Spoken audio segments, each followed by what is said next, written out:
Bueno, ya tenemos el primer aspecto de nuestra decisión cubierto. Es definir el tamaño de instrumento que necesitamos nosotros o nuestro hijo o hija para empezar a tocar. Ya tenemos eso decidido, ahora pasemos a conocer de qué se trata, qué son los famosos violines para principiantes o violines de estudio. Seguramente en las plataformas de internet de venta de diversos productos vas a encontrar publicados muchos violines, o quizás hagas tu búsqueda y lo primero que te aparezca en Google, en internet, sean estos sitios, estas plataformas en donde se venden estos instrumentos. Y por lo general, o casi en su mayoría, van a estar anunciados como violines de estudio o violines para principiantes. ¿Por qué? Porque cuando avanzamos en nuestro aprendizaje, y para músicos profesionales ni que hablar, estas plataformas de internet no son los canales elegidos para comprar instrumentos, sino que se mueven por otros canales mucho más específicos, por supuesto. Entonces, todo lo que encontremos anunciado en estas plataformas de venta de productos por internet van a ser violines de estudio o violines para principiantes. Y por lo general, cuando están descriptos de esa manera, cuando ya vienen denominados de esa manera, nos están queriendo decir que son instrumentos de baja calidad o de poca calidad.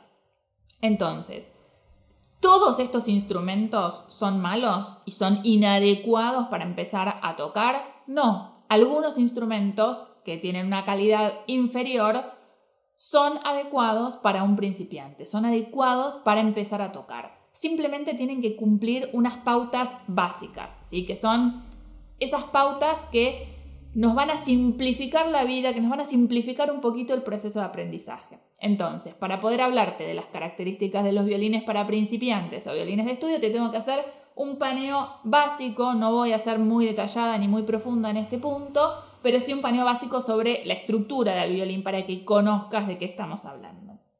Entonces, voy a agarrar acá a mi modelo para empezar a mostrarte. Cuando te hablo de la estructura, estamos hablando de el eje primario del instrumento, eso que no podemos cambiar, eso que si compramos un violín muy malo, no vamos a poder cambiar ni mejorar de ninguna manera.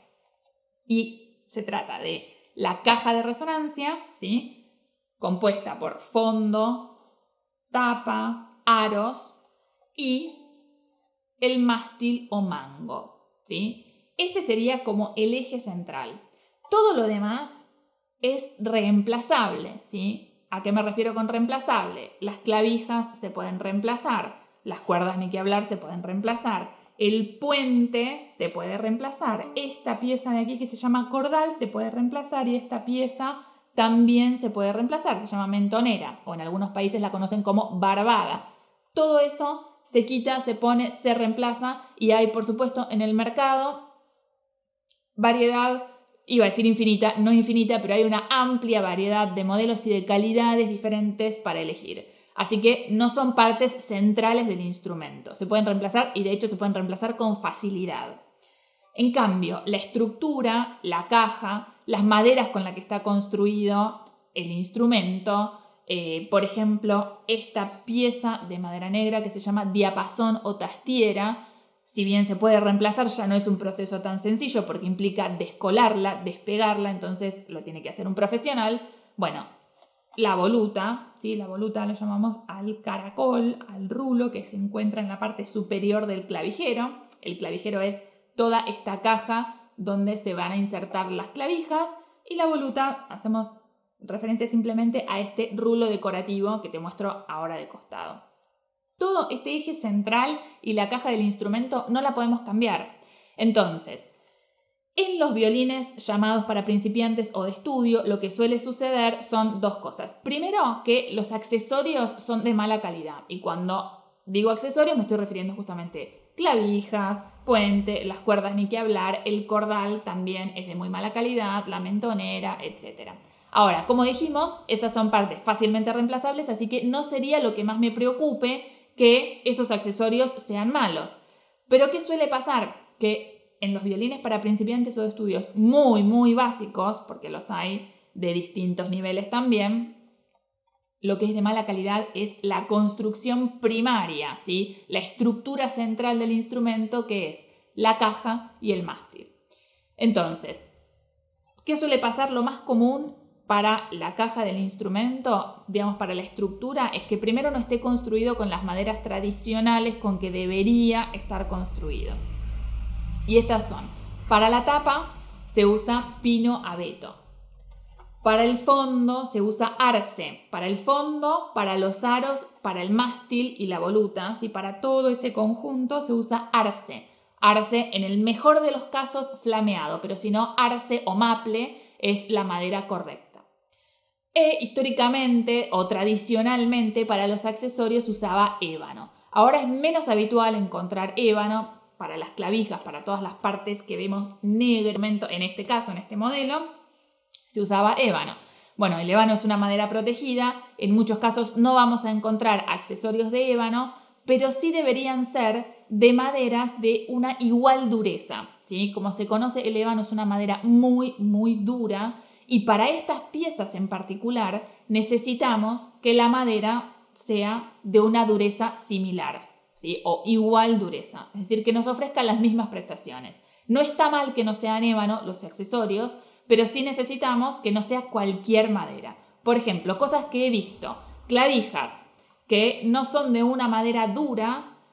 Con el uso, recordemos que la clavija, todo aquí en el clavijero es algo totalmente mecánico. Las cuerdas se mantienen afinadas en su posición, y con ese nivel de tensión, que es mucha la tensión que soportan las cuerdas, gracias a las clavijas, ¿sí?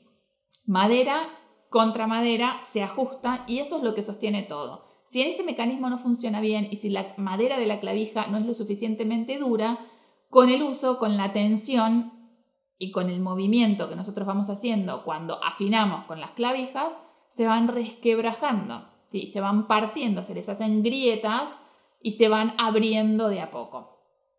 Eventualmente se terminan rompiendo, ¿sí? Eso es un problema, necesitamos después reemplazarlas. Entonces, como dijimos, no es lo más importante los accesorios, pero sí es importante la estructura. Entonces, si la estructura no es de las maderas adecuadas, lo que voy a tener va a ser una peor calidad de sonido. Si en la estructura, en vez de tener madera maciza, tengo madera laminada, voy a tener un instrumento de peor calidad, no solo a nivel sonoro, sino también en cuanto a su durabilidad, ¿sí? La madera laminada no tiene la misma durabilidad que una buena madera maciza, seca, bien estacionada, ¿sí? Como debe ser. Entonces, punto fundamental a tener en cuenta y a consultar si no lo especifica el vendedor del instrumento: de qué madera se está construido y si es madera maciza o si es madera laminada, ¿sí? Vamos a ponerle un no a madera laminada, un sí a madera maciza.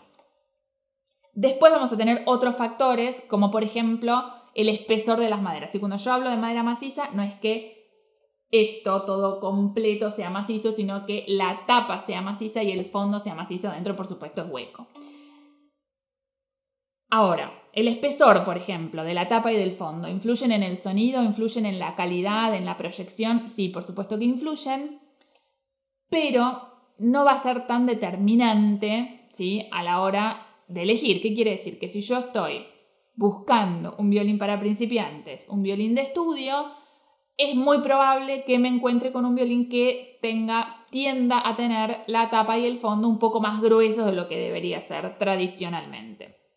Porque, digamos, son violines que se construyen en fábricas, ¿sí? Que se terminan, en el mejor de los casos se terminan a mano, pero en la mayoría de los casos también se terminan a través de procesos automatizados, con lo cual no vamos a lograr ese nivel de perfección que lograríamos en un instrumento que lo construye un luthier y que trabaja a mano y con total y absoluta dedicación a ese instrumento puntualmente.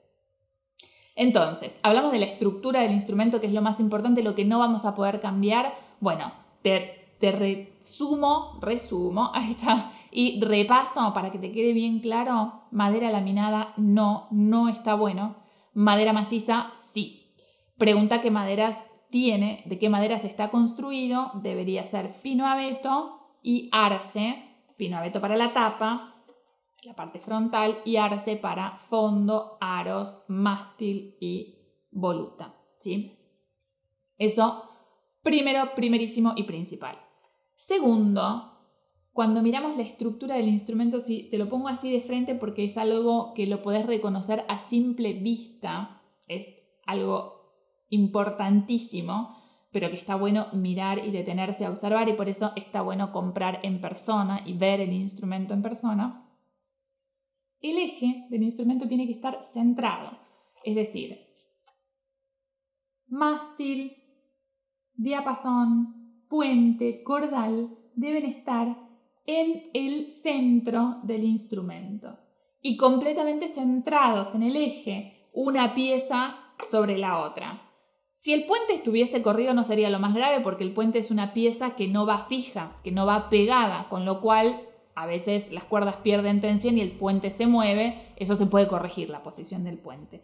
Pero sí es súper importante que el cordal, las cuerdas, el diapasón, el clavijero estén en un eje. ¿Sí? Parece una obviedad, pero hay instrumentos de muy mala calidad que no están centrados. Entonces eso directamente es un impedimento. Primero es casi te diría una aberración de lutería, pero después es un impedimento para tocar, que es lo que a vos te va a importar, que resulta un impedimento para tocar. Entonces, eso es lo básico que tenés que tener en cuenta respecto de la estructura. Dentro de instrumentos que tengan esta estructura primaria, básica, conservada, es decir, que tengan las maderas adecuadas, que sean de madera maciza y que estén bien construidos, bien centrados, vas a tener una variedad de calidades. Sí, de hecho, hay distintas marcas que tienen distintos modelos, cada vez van subiendo un poquito más la calidad, así que el rango es bastante amplio. Pero eso es lo primero que tenés que saber acerca de los violines de estudio o de los violines llamados para principiantes. En la clase que viene seguimos profundizando un poquito más.